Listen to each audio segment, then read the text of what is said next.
She just woke up to her own feeling, but no one can see her. Ava stumbled backward, her knees weak as she stared at the grieving crowd. The priest's voice droned on, but it was muffled, like she was underwater.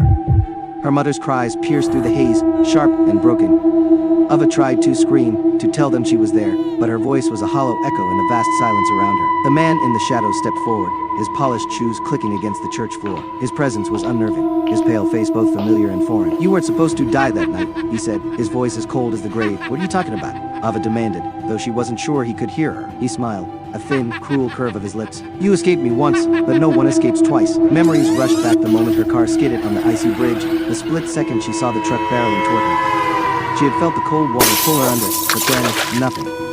She had woken up in her bed, alive and unharmed. "You cheated death," the man said, circling her. "But I always collect what's owed." This man was warned not to open the ancient chest. He didn't listen.